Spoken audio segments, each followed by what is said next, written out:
Agora na Educa Web Radio, Política e Sociedade, com o professor Rodrigo Prando.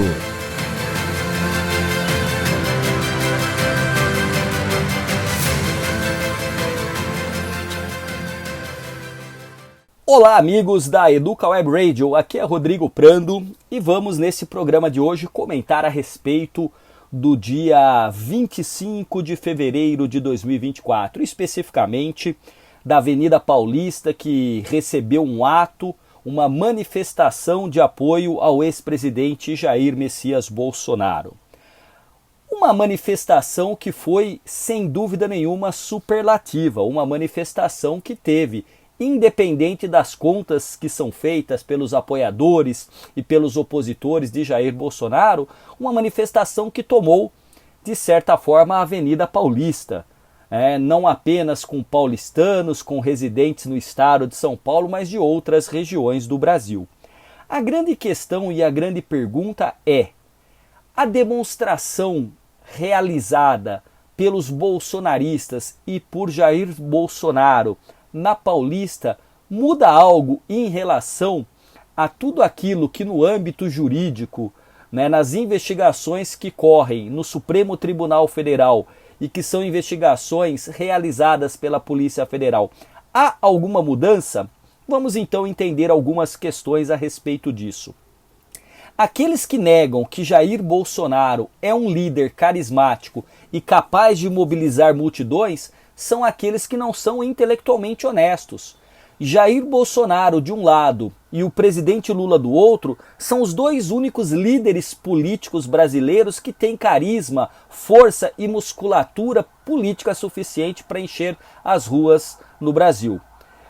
As pesquisas indicam, prezado ouvinte, que com relação a Bolsonaro e Lula, um ano depois das eleições, portanto, as eleições realizadas em 2022, um ano depois, no ano de 2023, praticamente todos os brasileiros repetiriam os votos, seja em Lula, seja em Bolsonaro. Isso demonstra cabalmente que nós temos uma sociedade que não está apenas e tão somente polarizada. É uma sociedade que está calcificada em duas grandes dimensões políticas.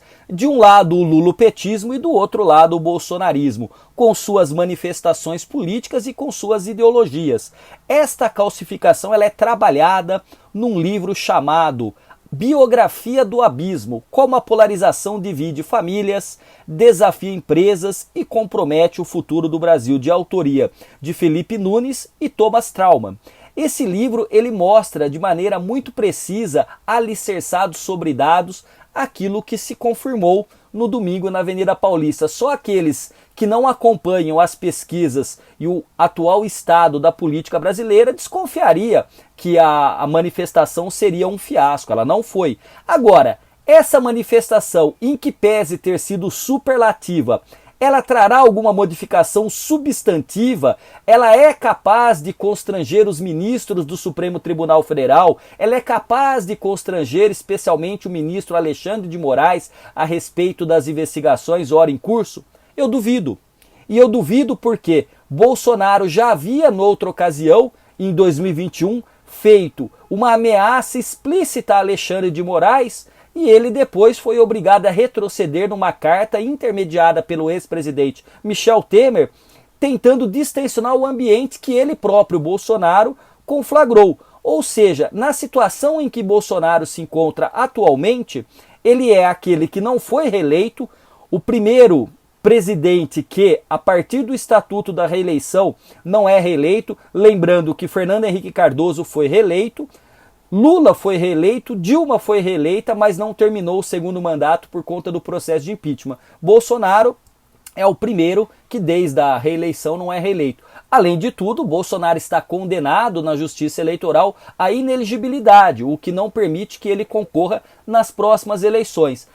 E aí, ouvintes, a grande questão também dentro deste âmbito analítico é entender que existem os tempos da justiça, com sua lógica, e os tempos da política com sua lógica. Bolsonaro, sem dúvida, mantém-se como um líder político ativo, Talvez nós não tenhamos na história do Brasil nenhum ex-presidente que, mesmo depois de derrotado, tenha sido tão presente, com tanta força como Bolsonaro, mas, no entanto, no campo jurídico, o mosaico que é montado e apresentado por meio da imprensa demonstra que a situação do presidente vai paulatinamente se deteriorando e que as investigações trarão provavelmente consequências jurídicas muito ruins à trajetória de Bolsonaro.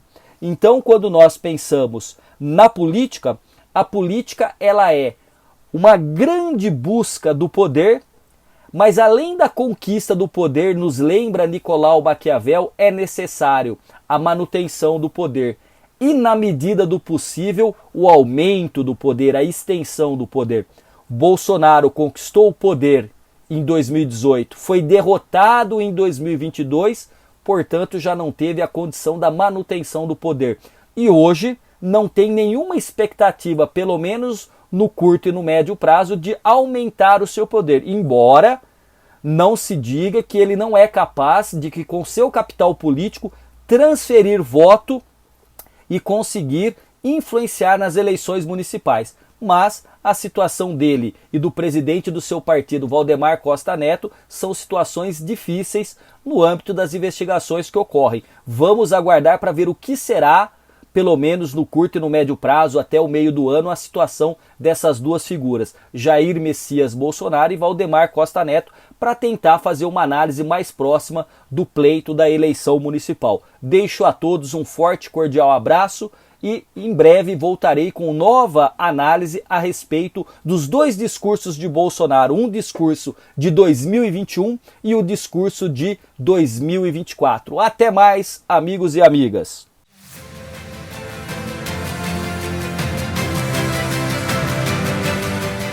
Você ouviu na Educa Web Radio Política e Sociedade com o professor Rodrigo Prando.